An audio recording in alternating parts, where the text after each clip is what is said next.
Hello tout le monde, c'est Raphaël et Sophie. Donc bienvenue dans ce nouvel épisode du podcast Le Pop Talk. Il est 23h33, on est mardi 1er septembre 2020, on sort du ciné, on est dans la voiture et on a vu Tenet de Christopher Nolan. Tout à fait. Alors, on va vous faire une partie sans spoiler, mais pour résumer le film et vous donner envie de le voir si vous l'avez pas vu encore. Mais ça va être court parce que ça va être compliqué de faire sans spoiler. C'est quand même pas tellement le film dont on peut vraiment raconter l'histoire sans raconter l'intégralité du film. C'est ça. Donc voilà, petite partie teasing comme d'habitude. Mais plus courte. Ensuite, le débrief. Ouais. Alors, le teasing. Je te laisse faire parce que oui. Je sens que tu maîtrises un peu mieux que moi le teasing sans spoiler. Surtout donc, là-dessus. C'est l'histoire d'un agent des forces spéciales secrètes qui se retrouve, malgré lui, embarqué dans l'équivalent d'une troisième guerre mondiale, ce qui va devenir une troisième guerre mondiale. Qui n'est pas une guerre nucléaire, mais pire. Oui. Troisième guerre mondiale qui implique des nouvelles technologies autour du voyage temporel. On va dire ça comme ça. Donc, je vais pas être capable d'en dire beaucoup plus. Ouais, là, je pense que là, on a sur fait l'histoire. le max du max. On a fait le max du max. Pourquoi vous devriez aller voir Tenet ? Parce que c'est un film d'action assez ouf. Ouais. Avec des scènes d'action assez inventives et créatives. Sur la deuxième partie du film. Sur la deuxième partie du film surtout, effectivement. Parce que le jeu des acteurs est top. Ouais. On en reparlera dans la partie avec spoiler, mais c'est vrai que c'est super bien joué. C'est très très bien joué. Moi personnellement, on n'a pas encore du tout débriefé, on s'est retenu. Mention spéciale pour Robert Pattinson, je trouve. Ouais, c'est clair. Qui est genre génial. Mais c'est un super acteur. Il est vachement marqué par cette image de Twilight, etc. Mais ouais, de teen movie. Exactement. Mais dans tous les autres films dans lesquels je l'ai vu, moi je trouve que c'est vraiment un bon acteur et il est capable de faire des choses différentes. Donc je suis assez d'accord. Mention spéciale. Il est complètement underrated il est catalogué à cause de Twilight alors qu'il ne le mérite pas. Le gros paradoxe de sa carrière, à mon avis, c'est ça, c'est ce Twilight qui finalement quand même a fait de lui ce qu'il est et c'est ça qui a permis de le découvrir. Et en même temps, ça lui a aussi, ça lui colle à la peau complètement, mais c'est vraiment un bon acteur. Et là, il est très bien.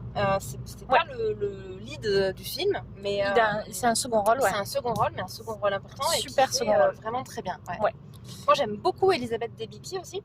Qui a un rôle plus classique. Enfin, effectivement, c'est pas elle fait rien d'extraordinaire en termes de jeu. Mais on l'aime quand même. Elle joue très bien, mais je trouve que elle joue très bien la femme objet. Elle a un rôle très limité. Quoi. Exactement. C'est pas vraiment c'est un rôle qui lui permet pas vraiment de montrer ce dont elle est capable. C'est un rôle assez classique de femme objet, comme tu disais, qu'on voit assez souvent dans des films de ce genre-là, en fait. Oui. En gros, elle est mi-femme objet, mi-love interest du personnage principal, donc rien de ouf. C'est le seul personnage féminin, comme évidemment. Quasi, pas tout à fait, mais quasi, comme souvent dans les films d'action. Et par contre, je pense que le film ne passe pas le test de... Comment il s'appelle ? Je sais plus, il faudrait qu'on retrouve ce que c'est. Ce fameux test qui permet de savoir, effectivement, s'il y a plus de personnages féminins. On explique pourquoi. C'est un test de quoi ? C'est un test de savoir si le film passe... je vais pas y arriver. Machiste ou pas. Alors, spoiler alert, 98% des films le sont machistes. Donc, selon 3 critères, c'est ça ? Je me rappelle pas exactement les critères, mais en gros, ça permet de savoir effectivement combien il y a de personnages féminins et surtout, il y a peut-être 3 critères. Combien il y a de personnages féminins, quel est leur temps de parole dans le film et surtout leur sujet de conversation, parce que si on a 2 personnages féminins qui parlent d'un homme, ça passe pas le test. Parce que l'idée, c'est que les personnages féminins sont censés quand même avoir des existences propres et ne pas être juste des love interests qui se battent pour l'attention du personnage masculin. Ouais, donc pour passer le test et pas être un test machiste, il faut qu'il y ait au moins 2 personnages féminins lead. Qu'elles se parlent à un moment donné entre elles, ce qui n'est pas du tout le cas dans ce film. Là, il y a 2 personnages féminins un peu lead, enfin disons, qui sont pas des figurants. Oui. Mais elles se parlent jamais, donc le test n'est pas passé. Et si effectivement dans le film, elles se parlent, et sans qu'elles parlent à un mec, qu'elles se parlent juste les deux personnages féminins entre eux, Et je crois qu'il faut que ça dure plus de 5 minutes de mémoire. Le test est quand même pas très violent, hein. Enfin pas très exigeant. Mais il n'y a aucun film qui le passe. Et que ce soit plus de 5 minutes où elle parle effectivement pas d'un personnage masculin du film. Donc pas d'un mec de manière générale. Oui, bah ouais. Pas que du film, de n'importe quel mec. C'est ça. Bref. On s'éloigne. Mais bon, en gros, Tenet ne passe pas ce test, mais du tout. Du tout, non. Clairement. De toute façon, on n'était pas vraiment allé le voir en se disant qu'on allait être conquise par son féminisme. Mais on reviendra, ça peut-être plus dans la partie spoiler. C'était pas tout à fait affreux non plus, parce qu'il y a des trucs intéressants à en tirer. Bon, mais clairement, ça passe pas quand même le test. C'est pas un film engagé. On retrouve le nom. Non, c'est pas du tout un film engagé. Je me suis perdue parce que on parlait du jeu des acteurs. Et alors attends, je voulais juste dire quelque chose concernant Robert Pattinson avant qu'on change de sujet. C'est un problème, ce problème d'avoir été dévoilé par un film et ensuite d'être enfermé dans le genre, qui est souvent un problème que rencontrent des actrices. Et c'est rare que ce soit un problème que rencontrent des acteurs. C'est vrai. Et malheureusement. Robert Pattinson en fait les frais de l'égalité, mais peut-être que c'est le signe que tu sais ce qui fait y a plus d'égalité. Il en souffre, c'est parce qu'il a joué dans un film qui est tiré de la chick lit, donc qui est un terme que je déteste, puisqu'effectivement ça a ce côté très dévalorisateur de la littérature pour les filles, en fait, donc forcément c'est une mauvaise chose.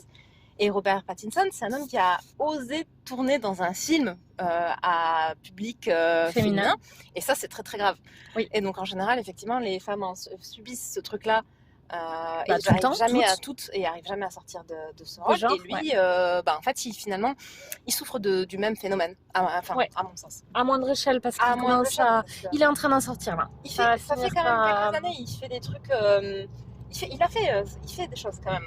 Il n'a jamais vraiment arrêté de faire des films. Il en a fait plein qui ne sont pas du tout dans ce registre-là. C'est vrai que ça lui colle quand même à la peau. Ouais. Et on n'a pas du tout parlé de l'acteur principal. Je pense qu'on n'avait jamais vu dans rien. Non, moi ça ne me dit rien. En tout cas, j'ai oublié son nom aussi, évidemment. J'ai pas retenu son nom. Je l'ai lu, mais comme je le connaissais pas, j'ai pas réussi à m'en rappeler. Déjà que je me rappelle pas des noms des acteurs que je connais, alors les noms des acteurs que je connais pas, autant dire que c'est mal barré. Le premier film, ça marche pas. Il faut quand même un peu plus que ça, sinon il va falloir tourner dans au moins 3 films avant qu'on sache comment il s'appelle. C'est clair. Bon, je pense que cet épisode, étant donné que j'ai plus de batterie et que je peux pas faire de check, va nécessiter une conclusion, où je donnerai le nom de l'acteur, le nom du test. Donc on fera une conclusion comme on avait fait pour Divergente. Ouais, on va faire ça effectivement pour combler tous les trous. Ouais, il va y en avoir. C'est clair. Et en tout cas, voilà, cet acteur dont on ne connaît pas le nom, c'est vraiment un chouette acteur. Et c'était un super choix pour le cast. Et vraiment, il est top. Rien à redire sur le cast. C'était super cast. Ouais. Autre raison pour laquelle vous devriez aller le voir, si vous avez envie, c'est pas, rien n'est obligé. Mais bon, c'était le film. On est quand même là pour ça. On est quand même là pour ça. C'est la musique. Moi, j'ai beaucoup aimé. Ça met vraiment dans l'ambiance. Je pense que c'est une BO qui est complètement inécoutable en dehors du. Ah oui, alors là complètement. En dehors du film. Par contre, elle a vraiment ce côté qui plonge. Alors nous, en plus, on l'a vu en Dolby, donc là maintenant, on est à moitié sourde. Oui, d'ailleurs, si on gagne, c'est à cause de ça. On a les oreilles qui résonnent de toute cette musique. Si vous êtes obligé de baisser le son, c'est parce qu'on est toutes les deux à moitié sourdes. On se rend pas compte, peut-être qu'on crie, mais vraiment, c'est pas notre faute. C'est à la fois Nolan et le Dolby qui fait que vraiment là, c'est pas possible. Bon, mais la musique a vraiment sert le film et ça porte vraiment tout un tas de moments et de scènes. Enfin, moi j'ai vraiment trouvé qu'elle était ultra adaptée. Toi, t'es un petit peu moins sensible. Alors, moi, j'en ai rien à foutre des BO de films. S'il n'y a pas des chansons connues, je trouve ça inintéressant au possible. Non, mais Et donc, quand tu l'as dit au début en disant une des raisons pour voir le film, c'est la BO, j'étais là, genre incompréhension totale, genre de quoi est-ce qu'elle parle? Je ne me suis incapable il y avait de la musique dans ce film. De me rappeler d'aucune musique. Bah, tu sais que je ne sais pas de quoi tu parles. Oui. T'as pas les oreilles qui contre, non, pas tant que ça. Non, ça va, ça c'est calme. Par contre, effectivement, quand t'as dit elle sert le film, c'est vrai qu'à plusieurs moments, je me suis dit que la musique servait le film.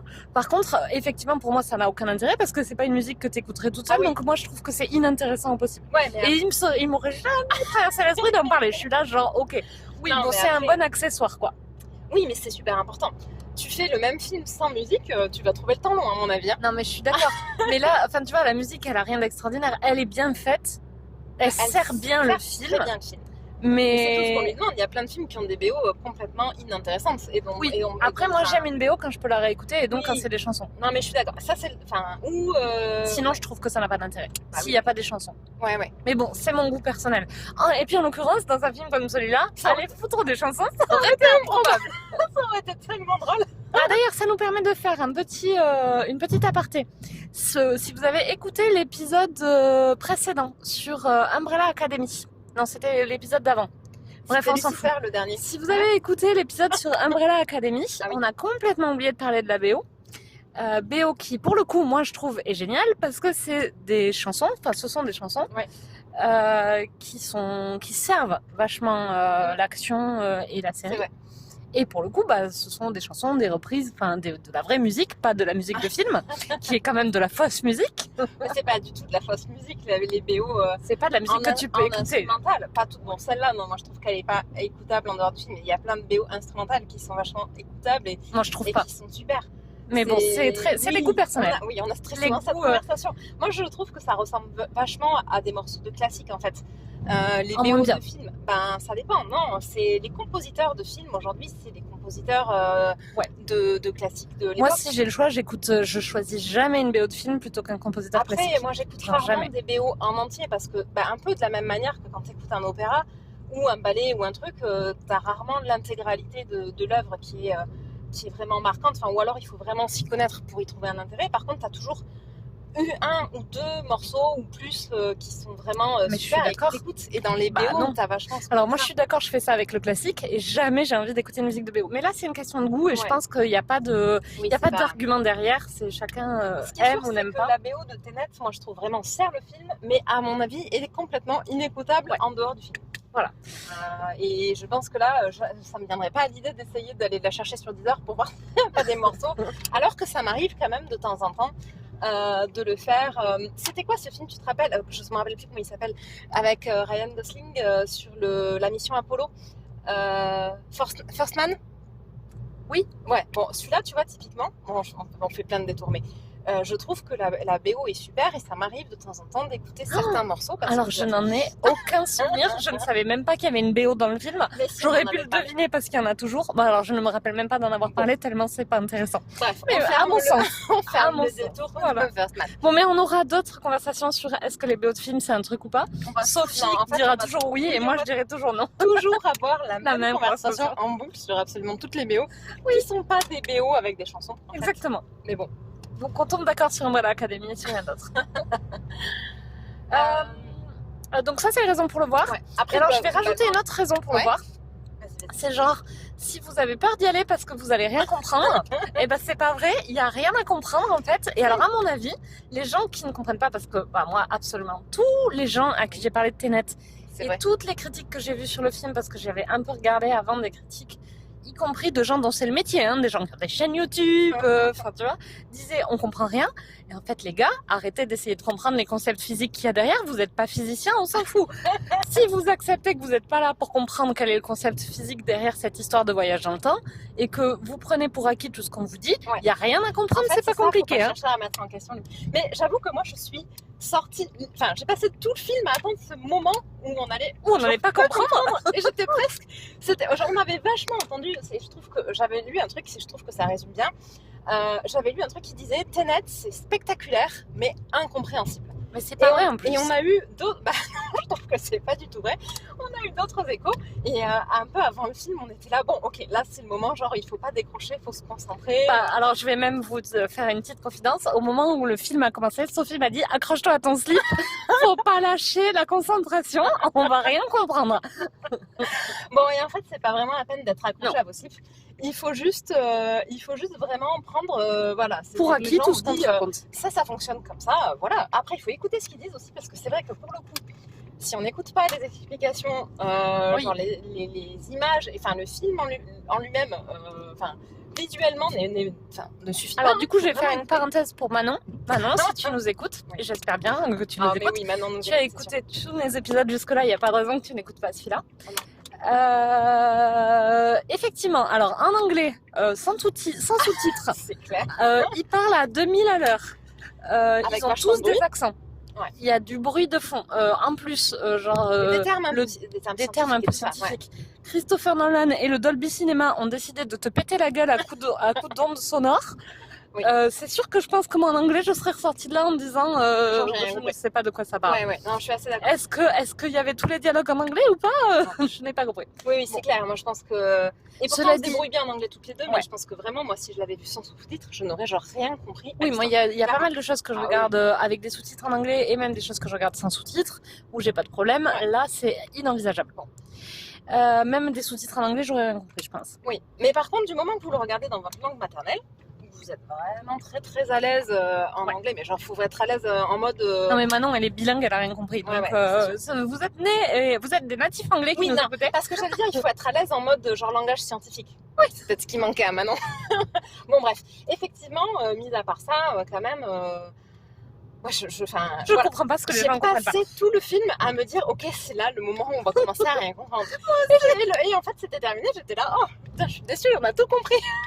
Alors, pas tout, il y a peut-être des mini-scènes, je pense que si je les revoyais, je me dis, ah oui, ok, c'était bien comme ça que ça s'est passé. Mais des trucs super mineurs, en fait. Mais bien sûr. Globalement, moi, je sais pas du tout en n'ayant pas compris. Alors moi, j'ai passé la moitié du film à me dire que j'étais exceptionnellement intelligente, et l'autre moitié du film à me dire que les gens étaient débiles, et l'autre moitié du film encore, la troisième moitié du film, c'est à me dire, mais il y a un sens caché à côté duquel je suis complètement en train de passer, et c'est ce sens caché que je ne perçois pas qui est incompréhensible. Je me suis vachement demandé aussi. Il y a plein de moments où je me suis dit, est-ce que je passe à côté d'un truc majeur et incompréhensible qui fait que je suis tellement bête que j'ai l'impression que je vais comprendre.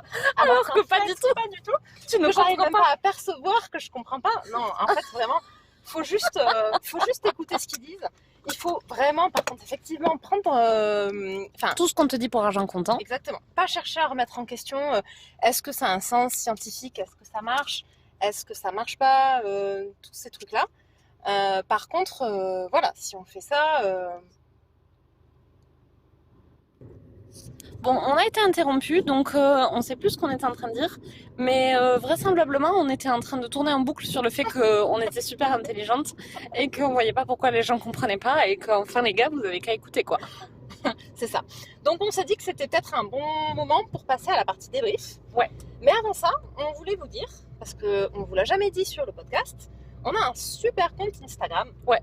Il est vraiment génial. Il est vraiment génial. Il est très très drôle. Oui. Il est agrémenté de tout un tas de petites vignettes magnifiques qu'on fait nous-mêmes. Oui. Ça, c'est quand même important de le préciser.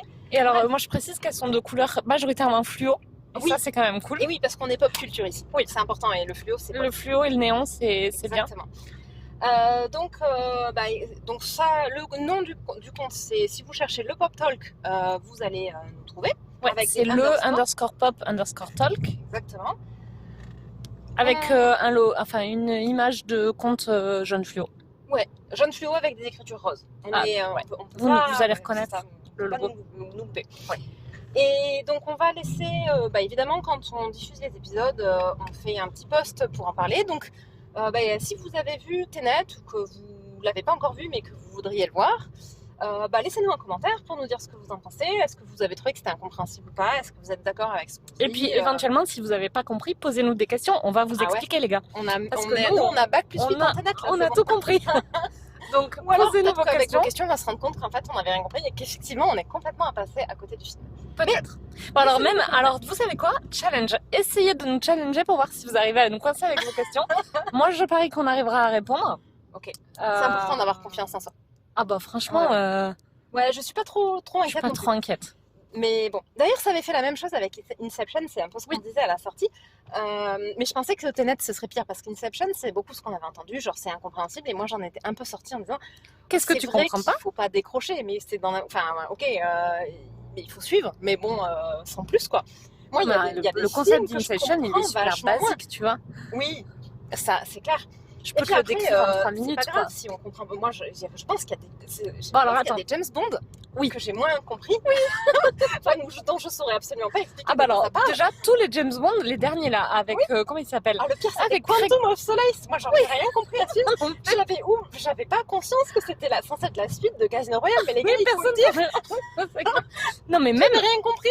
donc, moi, alors, c'est tous ceux avec Daniel Craig, mais particulièrement, effectivement, Quantum of Solace. Oui.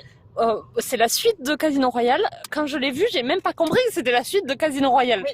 Genre, c'est le film, il est tellement loin, barré loin dans sa tête, que tu comprends même pas qui suit le film d'avant que t'as vu. Et alors moi, je l'avais vu il y a tellement longtemps que de toute façon, je me rappelais de rien. Ah non, mais alors attends, parce que moi, je revois beaucoup les films, ce que toi tu fais pas. Oui. Du coup, quand j'ai vu que j'avais rien compris, moi, qu'est-ce que j'ai fait? Parce que moi, je suis un peu bonne élève. J'ai revu Casino Royale. Et ensuite, j'ai revu Quantum of Solace. Alors, je te confirme, on comprend toujours rien. Parce qu'en fait, il n'y a rien à comprendre, je pense. Enfin, c'est un micmac de mots. C'est le nuage de mots, comme dit ma grand-mère. Ça n'a ni que des têtes. Alors, le nuage de mots, c'est quand tu deviens sourde. Tu entends les mots, mais tu n'arrives plus à comprendre le sens des phrases. C'est vrai. Ma grand-mère, elle a dit le nuage de mots. Bon, bah, Quantum of Solace, c'est le nuage de mots. C'est ça. Donc, en gros, la morale de ce teasing, c'est donc qu'on a vachement moins compris Quantum of Solace que Tenet, et que bon, bah, genre Quantum of Solace, quand même, personne n'en parle. Film le plus compliqué de la Terre. Oui, exactement. Et alors, Inception et Tenet, si vous avez compris Quantum of Solace, mais vous pouvez y aller, les gars, sans vous accrocher à votre slip, vous allez suivre. Vous pouvez peut-être même vous permettre de faire une petite sieste dans la première partie du film, et vous comprendrez quand même. Ouais. Alors, faut pas faire la sieste au moment où il y a des explications de comment ça marche, parce que sinon vous allez rien de manière générale, faut pas faire la sieste quand on regarde un film. Manon, message spécial pour toi. Et pourquoi Manon, elle s'endort devant les films tout le temps. Ah, mais c'est pour ça qu'elle a rien compris. Ah, mais voilà. Maman, tu nous as pas dit, mais en fait, tu t'es endormie à tous les coups. Bon, bref. Voilà. Ce teasing interminable va donc s'arrêter. Donc là, pour de vrai, on passe à la partie débrief. Oui. N'oubliez pas d'aller sur le compte Instagram. Maintenant, si vous n'avez pas encore vu le film et que vous voulez pas vous faire spoiler, arrêtez tout de suite. Allez voir le film et ensuite, on se retrouve tout de suite après. Oui.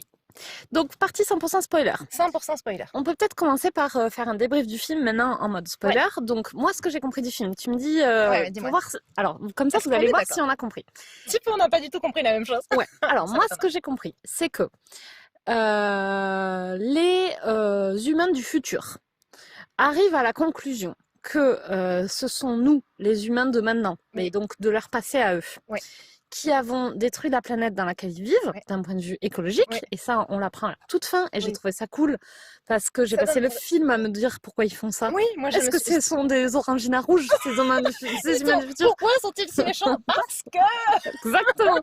Bon, en fait, non. En fait, il y a une vraie raison. Et en plus, j'ai trouvé que la raison, elle était non seulement valable, mais d'actualité. Oui, donc, j'ai trouvé qu'elle était super cool. Et en plus, ils ont vraiment ce truc avec le paradoxe du grand-père qu'ils utilisent pour expliquer que c'est pas forcément paradoxal d'essayer de tuer ton passé pour faire vivre ton futur. C'est potentiellement risqué, mais en même temps, bon, c'est le principe du paradoxe du grand-père. Et alors, en plus, tout le monde, ils expliquent le paradoxe du grand-père avant d'expliquer pourquoi les générations du futur veulent le faire. Et en fait, ils sont vachement là, mais genre, pourquoi ils croient que le paradoxe du grand-père, ça va marcher. Et Robert Pattinson répond, on s'en fout, il le croit.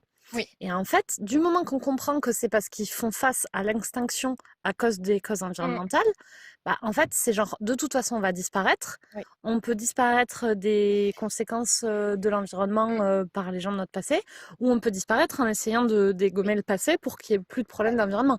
Mais au moins, on aura tenté notre chance. Et ça a vachement plus de sens une fois que tu sais ça.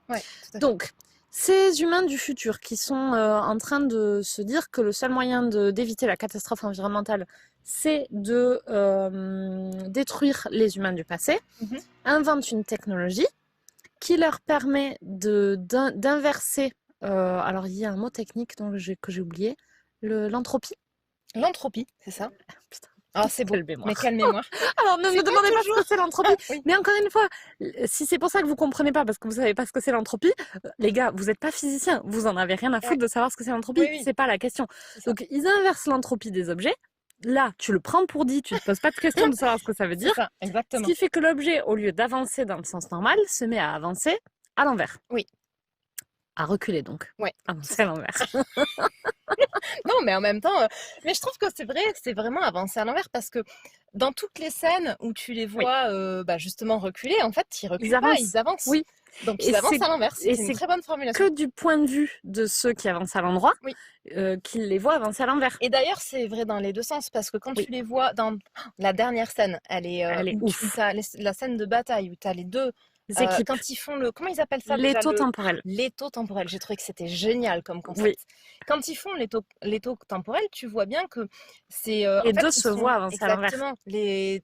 Ton sens, c'est toujours t'avances et puis et l'autre, tu le vois avancer à l'envers en fait. Et c'est vraiment vrai dans les deux sens. Donc c'était vachement bien fait cette scène. Elle est vraiment. Bon, vas-y, continue ton explication. Donc, au début, ils commencent par inverser uniquement des objets. Oui.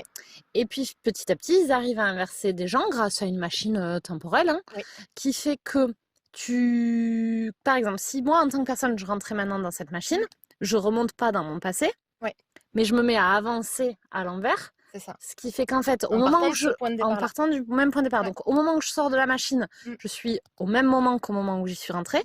Par contre, partant de là, je remonte dans le temps. Tout à fait. Donc c'est pas un voyage dans le temps comme on en a l'habitude de genre aujourd'hui je monte dans la machine, on est le 1er septembre 2020, je sors de la machine, on est le 1er août 2020. T'as le temps qui s'écoule de la même manière. J'ai remonté un mois Ouais. en arrière, le temps est... Ouais.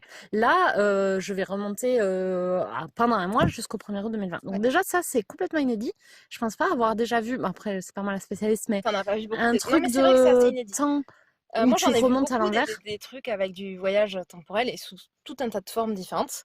Et c'est vrai que cette manière de l'envisager, elle est complètement Innovante. inédite. Ouais. C'est assez innovant et je pense que c'est vraiment, ça fait partie de ce qui fait.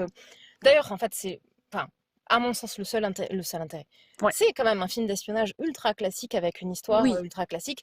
Et le truc qui fait que c'est ce film, que ça démarque le film, c'est cette histoire d'entropie des objets et de voyage dans le temps de cette manière-là, en fait. Oui, en fait, c'est ça. C'est vraiment de remonter dans le temps à un rythme normal et on s'en rend pas compte, de voyage. On s'en rend compte assez tard dans le film, en plus.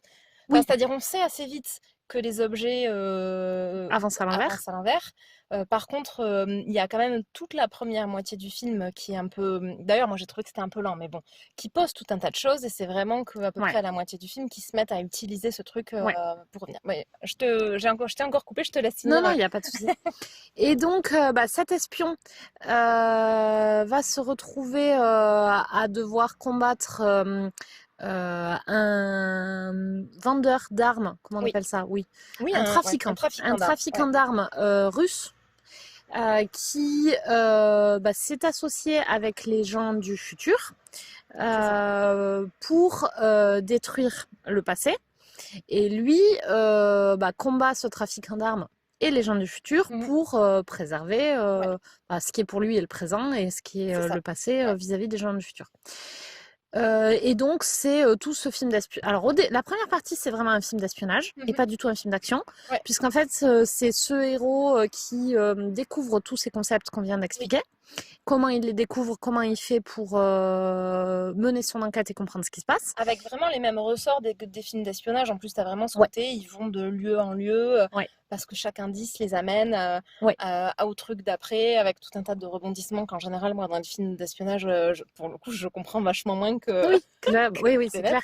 Mais tu as vraiment ce côté film d'espionnage. Et puis, il fait une rencontre dans une ville qui l'amène à une autre rencontre dans une autre ville, et chaque personnage qu'il rencontre lui donne un bout du puzzle jusqu'à ce qu'il ait suffisamment d'éléments à la moitié du film pour comprendre grosso modo, suffisamment pour se mettre à agir en tout cas, ce qui se passe. Et avoir trouvé les personnes aussi qui lui permettent de vraiment rentrer dans le game en fait.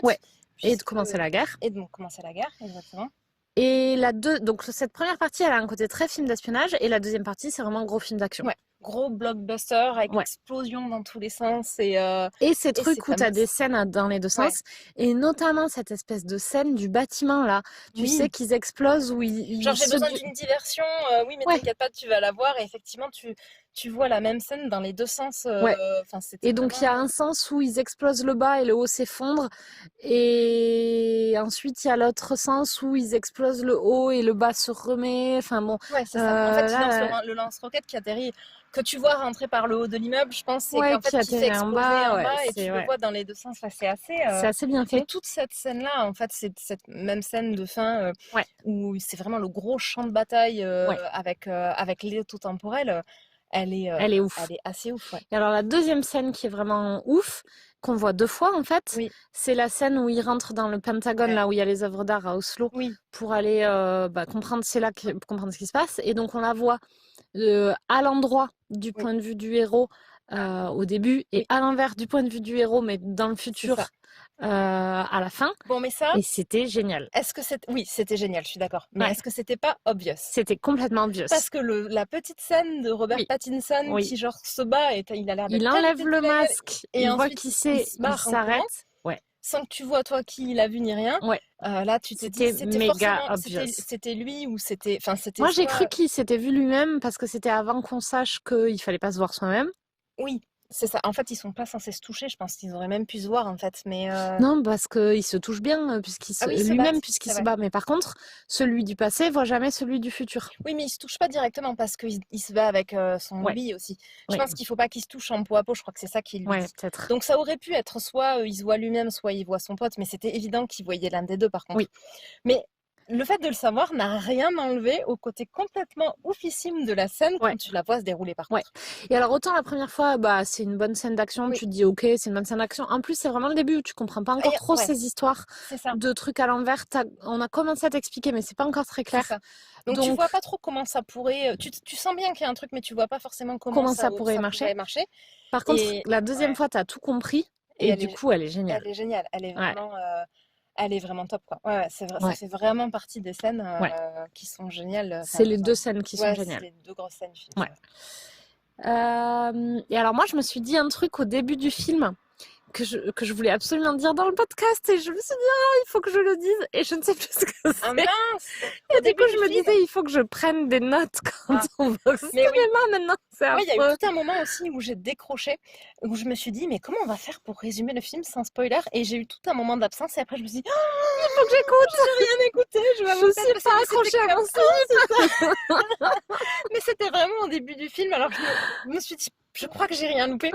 Parce que moi, globalement, les films d'espionnage un peu classiques, je décroche assez vite parce que... Parce que tu te fais chier ? Oui, mais d'ailleurs, je me suis un peu ennuyée. En toute honnêteté, sur la première... Enfin, ennuyée. J'ai failli m'ennuyer, plus exactement. À la fin de la première partie, il y a eu un moment où j'ai commencé à me dire, bon, là, ça serait bien qu'il se passe quelque chose, parce que ça devient long. Alors moi, pas du tout, par contre. Et j'avais pas signé pour ça. Mais quasiment tout de suite, quand je me le suis dit, ça a commencé à démarrer. Donc, je peux pas vraiment dire que je me suis ennuyée, mais c'est vraiment pas passé loin. Sur le côté, bon, c'était un peu... moi, on m'avait vendu que c'était extraordinaire, mais incompréhensible. C'était pas grave que ce soit pas incompréhensible. Je trouve même mieux, au final, d'être sortie du film. Oui, quand même, il faut dire, on râle beaucoup parce qu'on a tout compris. Mais en fait, en vrai, c'est plutôt une bonne chose. Moi, je suis contente de pas sortir du film en me disant, genre, j'ai rien compris, qu'est-ce que c'était ce truc. Par contre, j'attendais vraiment le côté extraordinaire. Et c'est vrai que sur toute la partie du film, qui est quand même vraiment nécessaire pour vu l'histoire. Sinon et puis, ce qui permet de faire toute cette fameuse scène où il se bat avec lui-même et tout ça, bon, il fallait bien quand même poser le contexte. Bien sûr. Mais c'est vrai que ça met du temps à arriver.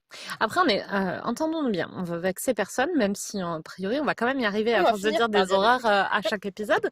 Mais on n'est pas en train de dire que l'histoire elle est simple et que c'est facile à comprendre. Non, c'est clair. On est juste en train de dire, si vous sortez de là en ayant l'impression d'avoir rien compris, c'est que vous êtes en train d'essayer de décoder des concepts physiques au lieu de prendre pour acquis ce qu'on vous raconte. C'est ça. Ouais, vous avez trop analysé si vous. Ou alors vous avez fait autre chose, parce que c'est clairement. Si c'est un. Non mais je pensais pas à ça. N'importe quoi. Non, je me disais, tu vois, j'étais en train de m'imaginer, bon, mais pas au cinéma, mais admettons que tu regardes ça en faisant à manger ou en faisant autre chose, clairement, c'est compliqué. Tu peux pas vraiment faire deux choses à la fois mais c'est valable avec tout type d'activité. Mais tu peux pas vraiment faire deux choses à la fois en regardant. Il y a plein de trucs que tu peux pas faire en même temps. Donc, il faut vraiment faire que ça.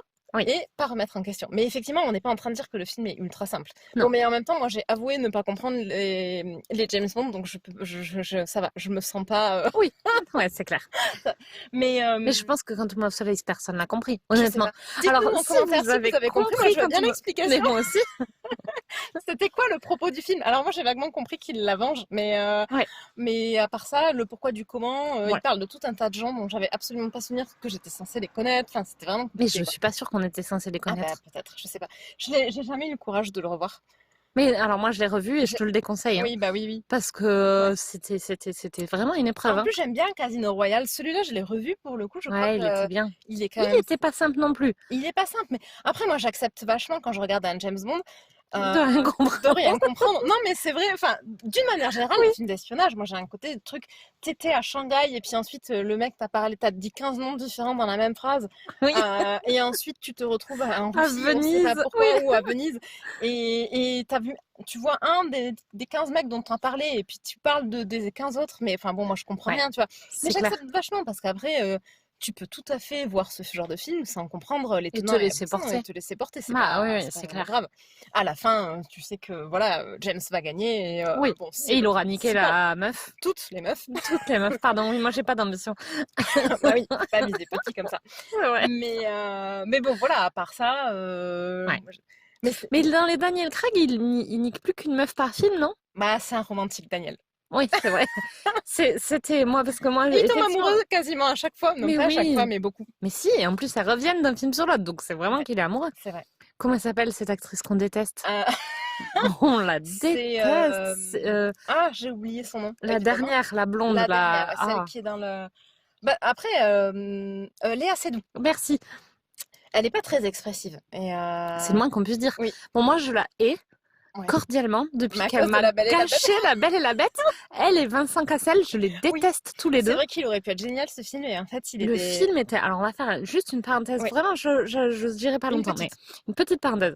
L'histoire était bien. Autour du conte, comment ils ont brodé l'histoire, c'était super bien fait. Les décors étaient magnifiques, les costumes étaient super, la musique était géniale. On se rappelle de la musique ? Je sais pas, il paraît qu'il faut parler de la musique, j'en parle du coup. Oh là là, la menteuse. C'est moche. J'allais dire, moi j'ai aucun souvenir de la musique. Quand tu l'as dit, j'étais là, ah non mais alors ça c'est du bluff. Si. Moi j'ai le souvenir que tu sais, quand elle est dans ses rêves là et qu'elle court dans le château, genre en chemise de nuit, il y a une espèce de musique féerique, non? Aucune idée. Bon, dans ma tête, il y a une musique féerique. Je ne sais pas dire. Peut-être pas dans le film. Mais bon, la musique est peut-être bien. La musique était bien. Il y avait des animaux super choupinous. Oui. Qui servent à rien. Mais qui servent à être des animaux mignons. Enfin, c'est le principe des animaux mignons. C'est vrai. Et là, au milieu, il nous colle ces deux espèces de genre de psychopathes inexpressifs. Donc tu comprends pas du tout qui tombe amoureux. Bah non, c'est des psychopathes inexpressifs, ils sont pas censés tomber amoureux.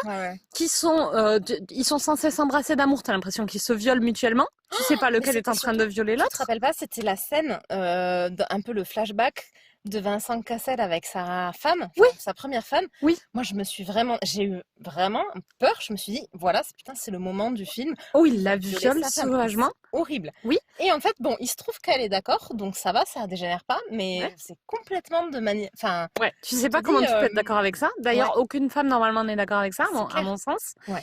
Et ensuite, quand ils finissent par s'embrasser et se mettre ensemble, c'est dégueulasse. Enfin, moi, j'avais envie de leur dire, mais en fait, à quel moment vous avez pas compris que La Belle et la Bête, c'est un putain de conte de fées? T'es pas là pour faire un film de genre la haine. Mec, c'est vrai que t'es un prince de conte de fées. Bon. T'es amoureux. Bon, donc du coup, je déteste Léa Seydoux. On en veut aussi à Vincent Cassel, mais bon, il se trouve qu'il n'est pas dans ce film-là. Donc en fait, on parlait de Léa Seydoux à cause de James Bond. Oui, parce qu'il y a un peu la même chose dans James Bond. Alors, elle n'a pas du tout le même genre de rôle affreux. Mais d'ailleurs, c'est beaucoup Vincent Cassel qui est affreux.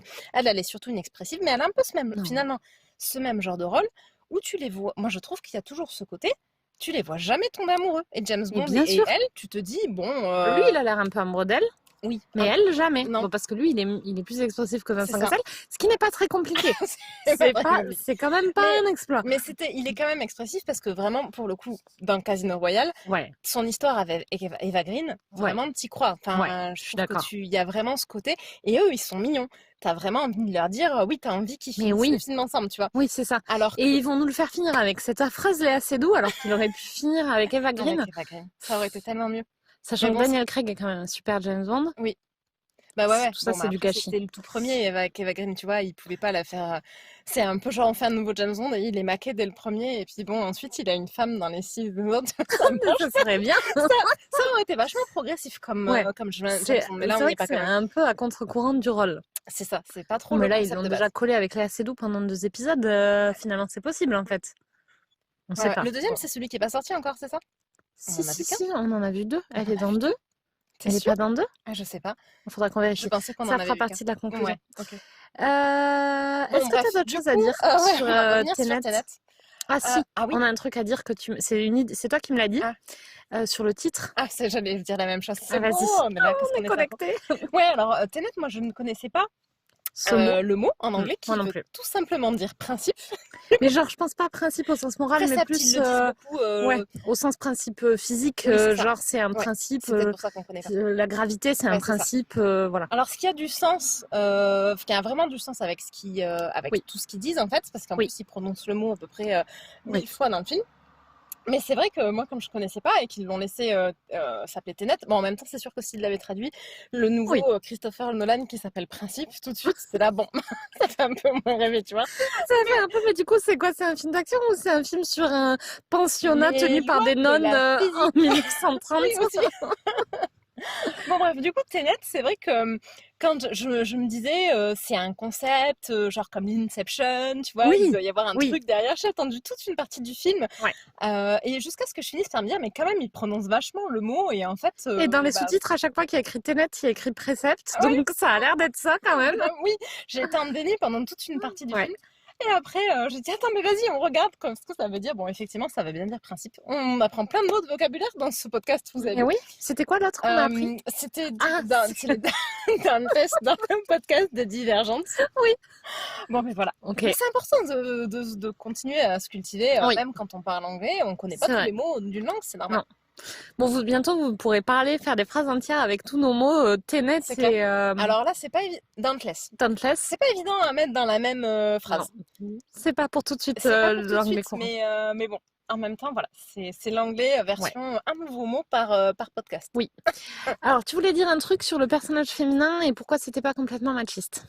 Oui, j'ai trouvé qu'il y avait 2 trucs qui étaient bien par rapport à ça.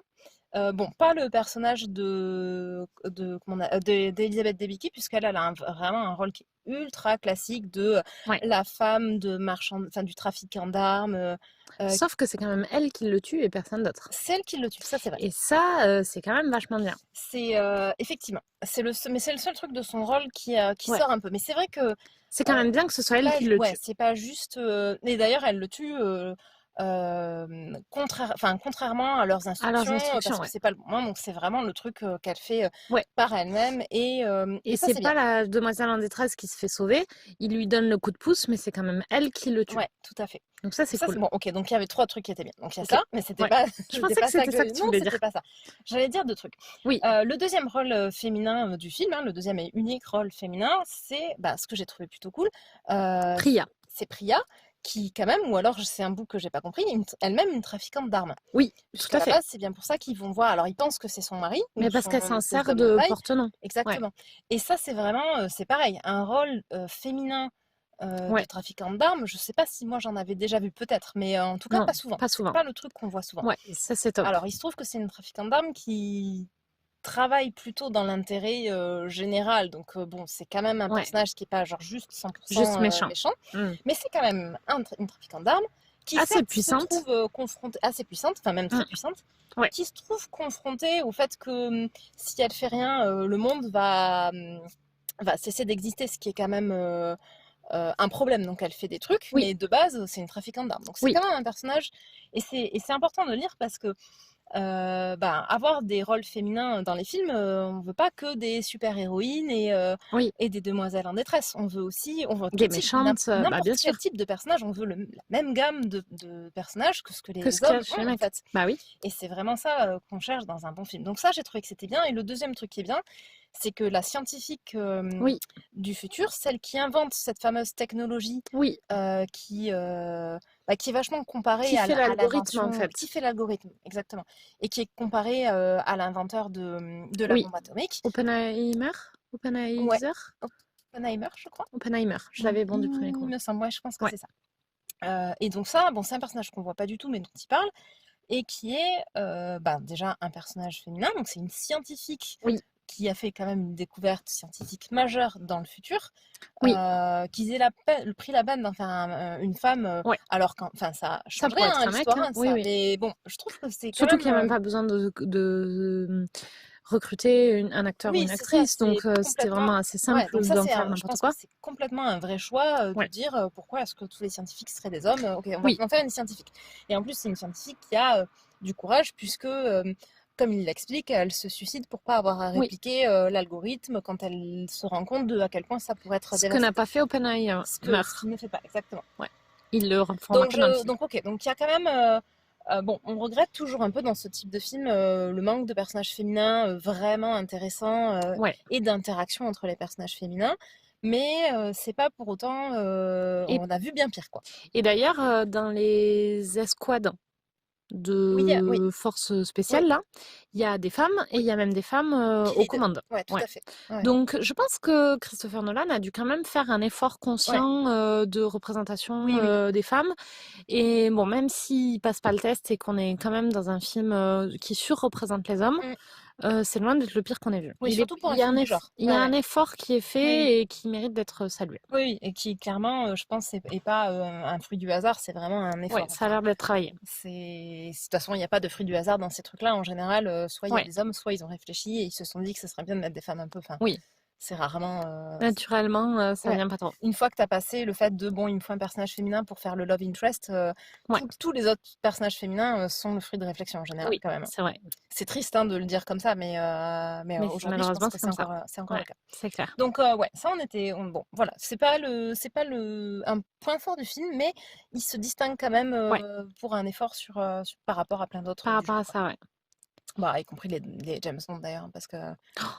Bon, voilà. On va pas commencer. On va pas se lancer sur les James Bond.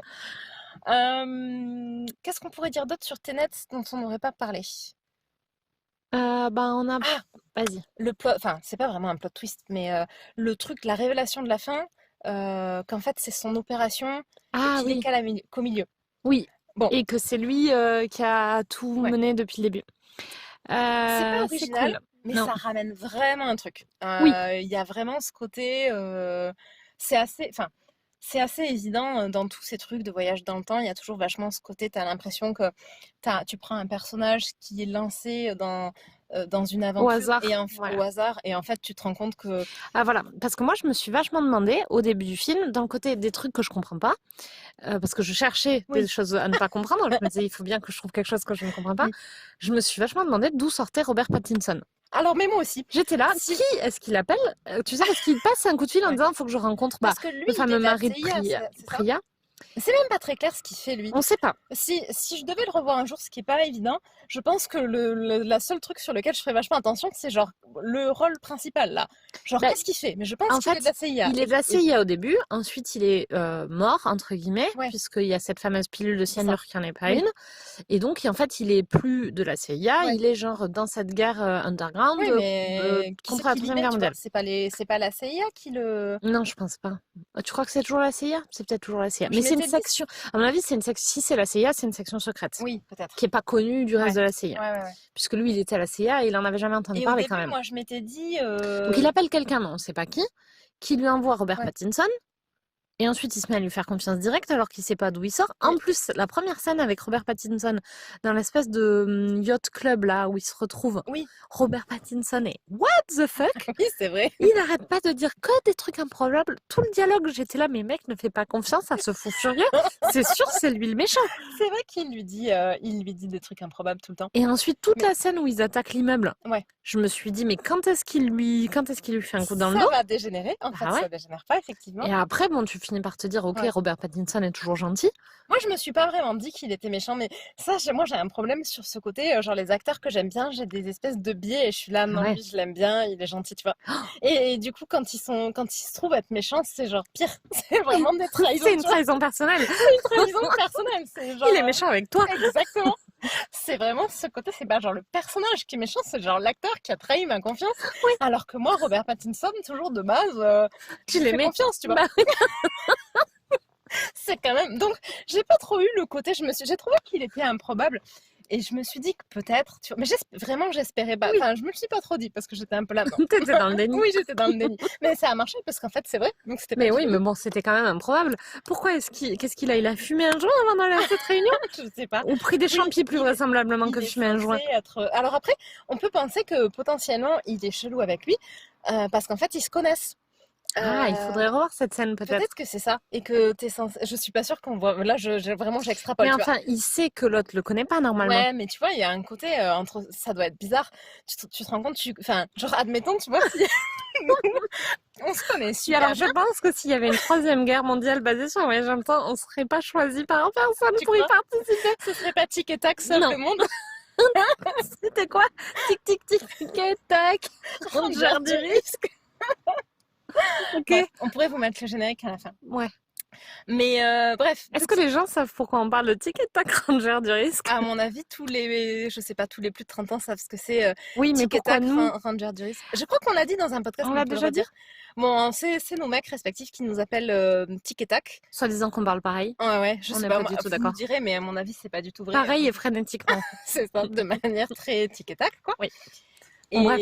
voilà, donc tic et tac, et puis bon, Ranger du risque. Donc oui, imaginons, on disait que, par exemple, oui, on se admettons, tu vois, on ouais. se fait un plan en mode, ok, on va sauver le monde, et ça nécessite que tu retournes me voir. Oui. Alors, c'est pas vraiment que tu retournes me voir du coup, mais enfin, tu vois que Ouais. tu dois faire style que tu me connais pas, alors qu'en fait, ça fait genre 7 ans Ouais.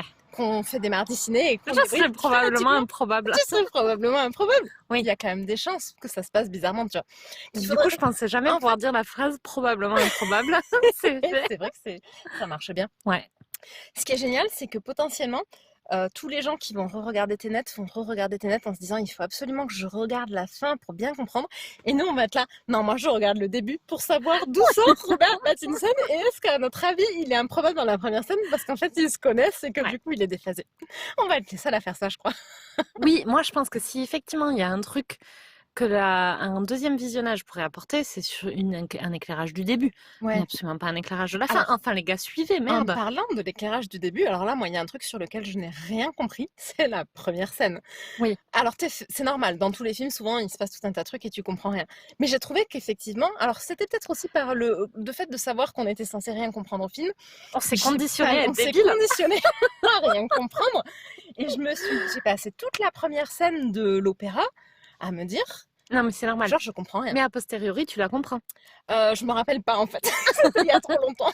Alors, attends, je vais t'expliquer. Dis-moi. Bon, sachant qu'il est minuit et demi et que le début de la scène, c'était probablement à 21h30. C'était quand même il y a longtemps, tu vois. Ouais, bon, alors je vais t'expliquer. Des trucs depuis. Donc, les mecs de la CIA, dont fait partie notre héros. Qui ont une petite phrase secrète pour se distinguer. Parce qu'ils sont... Qui ont une phrase secrète pour se distinguer. Parce qu'en fait... Il y a 2 missions différentes, en fait, c'est ça? Non, alors... Okay, arrête de parler, tu dis n'importe quoi. Il y a une prise d'otage, enfin un attentat qui est en cours à l'opéra. Il y a les forces spéciales ukrainiennes qui interviennent sur place. Ah putain, je viens de comprendre ça. Et tu as des forces spéciales de la CIA qui interviennent aussi sur place avec pour but de sauver... parce qu'en fait, le rôle des forces spéciales ukrainiennes, c'est d'éliminer... C'est un faux attentat en fait, mené par les forces spéciales ukrainiennes. Donc tu as des gens des forces spéciales ukrainiennes qui font les terroristes, des gens des forces spéciales ukrainiennes qui font les forces spéciales ukrainiennes qui viennent soi-disant arrêter les terroristes, mais dont l'objectif est de tuer le mec qu'ils extraient. Et tu as des forces spéciales de la CIA déguisées en forces spéciales ukrainiennes qui sont là pour sauver le mec que les forces spéciales ukrainiennes veulent tuer. Et forcément, comme ils sont tous habillés pareil, du coup, puisqu'ils sont tous des forces spéciales ukrainiennes, ils ont leur mot de passe pour se reconnaître. Bon, parce qu'apparemment, ils ne peuvent pas se reconnaître du fait qu'il y en a qui parlent américain et d'autres qui parlent ukrainien. Ça suffit pas, a priori. Je pense qu'ils ont raison de faire un truc un peu plus... ouais, c'est vrai. Un peu plus, tu vois, certain que ça. Au milieu de tout ça, il y a Robert Pattinson qui intervient pour récupérer, parce qu'en fait, ce mec-là, il pense qu'il a un truc nucléaire, alors qu'en fait, il a un des bouts de l'algorithme. Et tu as donc aussi Robert Pattinson, qui sauve d'ailleurs... à un moment donné, il manque de se prendre une balle dans la tête et il sauve le héros. Comment il s'appelle d'ailleurs. Même dans le film, je sais pas quoi, Illis Je sais J'ai pas. jamais vraiment compris comment il s'appelait dans le Moi, je film. me rappelle pas du tout. Moi non plus. Mais oui, d'accord. Donc, il c'est ça, sauve ouais, le ouais. héros, Oui, et c'est là où on voit pour la première fois le le côté de bout toutes d'algorithme, ouais, et les objets inversés. des objets inversés Parce avec qu'il les y a la balles. balle qui, ouais, qui part. Et c'est là qu'il voit que quelqu'un l'a sauvé, il sait pas qui, Ouais, et qu'il y a le petit porte-clés sur son sac à dos, et c'est comme ça qu'on comprend après ouais, que c'est Robert Pattinson. ouais, exact. J'avais pas tilté qu'il avait le petit porte-clés Ouais, sur le sac à dos. dans la première scène. Ouais. Ouais. Je pense que franchement, vous pouvez y aller sur les questions. À mon avis, Ah ouais, vous allez pas comprendre. Raphaël, elle est au taquet. Ouais, grave. Non, mais moi, on m'avait dit que j'allais pas comprendre. Je l'ai pris comme un défi personnel, tu vois. J'étais C'est là, ça, alors là, on va c'était voir le si je vais pas challenge comprendre, quoi. perso. Alors moi, j'étais là, je ressors pas de là sans avoir compris. C'est hors de quest. Les moindres détails, quoi. Ouais. Ouais, c'est vrai. Bon, et après, c'est effectivement sur le coup, tu comprends rien de ce qui se passe, mais Sur le comme moment, dans ouais. toutes les scènes d'ouverture de films, quasi, enfin, Bah surtout oui. de ce type-là, Bah, c'est il y a clair. toujours vachement ce côté. Et c'est volontaire. Ouais, tu prends vraiment la scène Ouais. sans aucun contexte. C'est clair. Mm. Elle était cool, cette scène. Elle était très chouette. Je me suis dit qu'il courait super vite pendant toute la scène. Tu t'es pas fait réflexion? Si, oui, il y a plein de... Quand ils sont à l'extérieur, juste avant de Ils courent rentrer, à fond la caisse. c'est J'étais là, est-ce que d'habitude, les forces spéciales courent aussi je me vite suis dit avec pareil. leurs fusils? Oui, ils avaient... En plus, ils sont genre méga coordonnés. Mais je ouais, pense que oui. Tu vois, je ne sais pas. On se pose des questions existentielles. bon. Eh ben, c'est pas mal, là, non? oui. Ouais. On a commencé à pas mal débriefer. On est encore sur un épisode de 1 heure. Ah ouais, bah oui, bon, bah c'est ce qu'il faut, quoi. Ouais. 3 heures de film, non pas 3 heures, 2 heures et demie de film, 1 heure de débrief, ça me Ouais, mais il y paraît avait aussi raisonnable. du teasing. Il y avait du teasing, C'est le teasing qui nous fait perdre du temps. c'est ça. Et puis James aussi un peu. James, ouais. Et cette maudite Léa Seydoux. Oui, c'est vrai. Bon, Bon, allez, bah super. On va peut-être faire le petit, enfin couper et faire le Ouais. fact-checking. exactement. Et voilà, n'oubliez pas d'aller voir notre petit compte Instagram. Oui, Euh, laissez-nous des commentaires. Laissez-nous des commentaires. Des commentaires sur le film, des questions sur le film, on vous aidera à comprendre.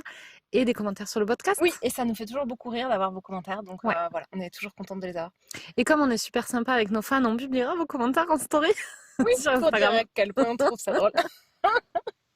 On se prend pour des stars alors qu'on a 40 followers, mais c'est pas grave. Ouais, c'est vrai, mais ça va venir, le succès monte. Oui. Bon, à plus. À plus! Et voilà, nous sommes de retour. On a pris 5 minutes pour checker les trucs qu'on avait oubliés. Donc le premier sujet qu'on avait abordé, et c'était le fameux test. Oui. Je te laisse Oui, continuer. alors j'ai la page Wikipédia sous les yeux, c'est le test de Bechdel, ou test de Bechdel-Wallace, qui vise à mettre en évidence la surreprésentation des protagonistes masculins ou sous-représentation des protagonistes féminins dans des œuvres de fiction. Le test repose sur 3 critères. Donc, un film, un livre, une série, peu importe, passe le test s'il y a au moins 2 femmes nommées. Donc, elles ont un nom et un prénom dans l'œuvre. Que ces 2 femmes parlent ensemble à un moment donné dans l'œuvre et qu'elles parlent de quelque chose qui est sans rapport avec un homme. Donc, c'est assez light comme test, on ne demande pas. Il n'y a même pas une grand-chose. durée de discussion ni rien, quoi. Ouais. C'est juste. Et donc là, il y a effectivement 2 femmes nommées, puisqu'il y a Priya et le personnage d'Elizabeth Debicki. Kate, quelque chose. Kat, Ouais. Kat. quelque chose. Par contre, elles parlent jamais ensemble. Ouais, c'est ça. Donc ça marche ils pas. passent pas le test. Ouais. Alors, le deuxième sujet, c'était quand même la petite, le petit rien du tout, qui est le nom de l'acteur principal. C'est genre juste un détail. Donc, l'acteur principal, c'est John David Washington, dont on vient de découvrir effaré qu'il était le fils de Denzel Washington. Qui est beaucoup trop jeune pour Qui est avoir un vachement- fils de cet âge. Oui, il a 36 ans. John, c'est. Ah, j'allais dire Denzel. Je sais pas quel âge il a, Denzel. On peut regarder. J'aimerais bien savoir. Parce que s'il a 50 ans, c'est choquant quand même. En fait, il est. Ah non, dans Years Active. Pardon. Tac. Il a 65 ans. Il est pas du tout jeune. Mais est-ce qu'on l'a pas vu depuis super longtemps en fait? Si, c'est possible, en fait, ça doit être ça. Ouais, on ne s'attendait pas à ça. Donc, John David Washington, en fait, il a joué, bon, vous irez voir enfin, il a joué dans des trucs qu'on a vus, et notamment, il n'y a pas si longtemps, alors je suis désolée pour la prononciation, le Black Klansman De Spike Lee, de Spike Lee, qui était génial. qui était vraiment très chouette. Et effectivement, on l'a l'avait pas pas du tout du tout reconnu, mais c'est bien le même acteur. Et ouais, super film, allez le voir Ouais, c'était vraiment sympa ça. si vous l'avez pas vu. Oui, c'est clair. Voilà, bon, bah maintenant on sait qui c'est. Ouais. On Et l'oubliera plus. on l'oubliera plus, je pense, Je effectivement. me rappelle Maintenant, plus son prénom parce c'est quoi son prénom? John J'ai oublié. David. John David. Ouais, bon, c'est improbable. Jean David, quoi. Non, mais merci. Bah, en français, ça marche. On a plus l'habitude d'avoir Jean David que John David, mais Mais Jean David, on a l'habitude? bah, c'est des prénoms composés. Bon, alors on ne voit pas très Star souvent, de mais la ça existe. télé-réalité. Oui, un peu, c'est vrai. C'est pas genre le mec qui a couché dans la piscine avec Loana, Jean David? Ah, je ne sais pas. Peut-être. Si Attendez, ça doit bah, être il ça. faut qu'on fasse Bah une oui, mais on va conclusion de la faire conclusion. Bon. En attendant, J'ai un peu honte de taper ça sur non, mais Google. vas-y, cherche. En attendant, il y avait un autre sujet. Donc, on se demandait si Léa Seydoux était dans un ou deux James Bond. Enfin, si on l'avait déjà vu dans un ou deux James Bond. Et en fait, on l'a donc déjà bien vu dans Spectre. Pardon, c'est Jean-Édouard dans la piscine avec Jean-Édouard. Loana. Vas-y, continue. Donc, Léa Seydoux, on l'a vu dans le James Bond Spectre. Et elle est dans le prochain qui est à venir. Donc, elle est bien dans deux James Bond, mais on l'a pour le Et elle est moment vu. sortie que dans un. Voilà, Ouais. que dans un seul. Exactement. Et je pense que ça clôt les sujets qu'on a abordés, dont on ne se rappelait pas. Mais, Ouais. mais sinon, ben voilà, vous nous direz. S'il en manque, vous avez qu'à chercher. Oui, aussi. C'est vrai, c'est pas très compliqué. Là, on cherche juste des trucs sur Google, hein, c'est pas méga compliqué. Non. Bon, ben, c'était notre mardi ciné. C'était chouette. C'était Chouette. le premier blockbuster qu'on revoyait depuis le Tu viens confinement. d'avoir une idée? Oui. Est-ce qu'on donnerait pas des notes Des notes de au film? film? Oh, On lui donne une note sur 10 je sais pas. et on le fait à chaque fois. Et Ouais, comme on ça, à peut. la fin de l'année, on fera un classement. Ah, il faut qu'on les note alors. Faut qu'on Ouais. note les notes. Qu'est-ce Ok. que t'en penses? C'est une bonne On idée peut. ou pas? Ouais, on peut. Alors vas-y, on fera comme ça, on fera une moyenne en plus. Donc toi, tu mets combien sur 10? Attends, j'étais pas prête à noter le Ouais, film je là, sais. c'est quand même compliqué, tu me prends complètement au Ouais, mais dépourvu. je me suis moi-même prise au dépourvu. Je suis pas prête non plus. Ah, on est en train de gagner du temps là. Je mettrai entre 7 et 8, je pense. Ouais, j'étais en train d'hésiter entre 7 et 8 Parce exactement. que en soi, je trouve que c'est pas un film si ouf que ça. Il a vraiment ce concept de truc du temps Ouais. qui est vraiment, vraiment top et inédit. Mais Il prend beaucoup de codes. ouais, et puis vraiment, pour moi, c'est le seul point vraiment intéressant du film. Oui. Euh, Les acteurs jouent très bien. oui, mais bon, enfin, c'est vrai. Mais en même temps, c'est un peu le Ça principe, devrait quoi. être un prérequis. Oui, c'est ça. Ça devrait Il y être a un quand même prérequis. un côté, oui, ok, c'est vrai que les acteurs jouent bien, tu vois, mais bon, en même temps, c'est leur taf, tu vois. Enfin, alors, Surtout au prix où ils sont payés, bordel. surtout au prix où ils sont payés. Et là, c'est pas non plus vraiment des rôles enfin, Très, très, très travaillé, oui. c'est ça, c'est des rôles, ok, je dis pas que le côté l'acteur joue bien de temps en temps, il y a des films où c'est vraiment un fait marquant. Là, c'est un film, les personnages, ils sont intéressants, mais ils sont pas spécialement challenging à jouer pour un acteur. Bon, moi, si je devais le faire, ce serait compliqué, mais c'est pas mon métier, tu vois. Je pense que pour un acteur, il y a que des rôles qui sont un peu basiques, qui sont pas spéciaux. Donc, bon, voilà, c'est. Ouais. Donc, pour moi, le vrai seul intérêt, c'est tout ce concept Ouais, de Tenet. de Tenet, exactement. Mais après, comme tout le reste, j'ai pas trouvé ça fabuleux. J'ai quand même trouvé la première partie un peu longue. Je mettrai pas un 9 ou un 10. C'est pas le film du siècle. Ouais. Je suis pas sûre de le revoir un jour. Bon, mais ça, c'est pas vraiment un critère, mais pour moi, Oui. Moi, je suis quasiment sûre de le revoir un jour, mais c'est pas non plus un critère pour moi. Je vais voir à peu près tous les films que je vois, c'est vrai. même ceux que je trouve pas bien. Moi, je mettrais plutôt une 8 quand même, Ouais, parce que je me suis pas ennuyée. En m'écoutant parler, je me suis dit quand même, peut-être que ça mérite quand même un 8. Ouais. Et en plus, je suis plutôt sympa de base. Si j'hésite entre deux notes, je vais toujours avoir plutôt tendance à mettre la plus haute. Ouais. Donc, ce sera un peu un classement de bisounours en mode. Comment ça s'appelait cette émission avec les petits qui chantaient là Ah, oh là là, on est beaucoup trop jeunes pour parler de ça. Ouais, quand on était petites, ça passait quand Ouais, même. c'est vrai. J'ai Ah, complètement merde, on oublié. va encore être obligé Il de va faire falloir du faire du fact-checking. fact-checking, Comment du il s'appelait fact-checking. le présentateur? Euh, Émission. L'école des fans. Je viens de le L'école des retrouver. fans, merci. Voilà, bon, ça va être un peu l'école des fans du ciné. Oui. Tous les films vont avoir entre 7 et 8. Et Ouais. vraiment, quand on va adorer, ça va avoir 10. Et du coup, à la fin de l'année, on sera pas du tout capable de faire un classement parce qu'ils auront tous 8 de moyenne, les films. Ah oui, c'était bien, ça nous a plu. Bon, après, quand même, on est bon public, mais on choisit aussi des trucs qui nous plaisent. On va rarement voir, Après, on sélectionne beaucoup. si on va voir la comédie française dont oui, là, on sait ça va déjà rien saigner. qu'à voir la bande-annonce que ça nous plaît pas, Oui. ça va prendre un 3 rapidos. Oui. Mais bon, Mais on voilà. va pas les voir. Mais on va pas les voir, donc il y aura pas de note. Bon, du coup, ouais, je suis assez d'accord pour mettre un 8. Non, mais tu sais quoi, pour mettre du challenge dans le classement, moi je vais mettre 7. Ok, vas-y. Donc, ok, Sophie note 7 et Raphaël note 8 pour Tenet. Ok. Oh, je m'en veux de mettre 7. Assume. J'ai une mauvaise conscience. Bon, mais je reste Mais sur t'as mon failli 7. te faire chier quand même. J'ai failli me faire chier, c'est vrai que c'est pas terrible. Et en plus, il passe pas le test. Et ça, Et il c'est passe quand pas même le un problème. test. Ok, non, je reste sur mon 7. Bon, Ok. allez, c'est bon, là, je pense qu'il faut qu'on Bon, s'arrête. bon, à plus! À plus!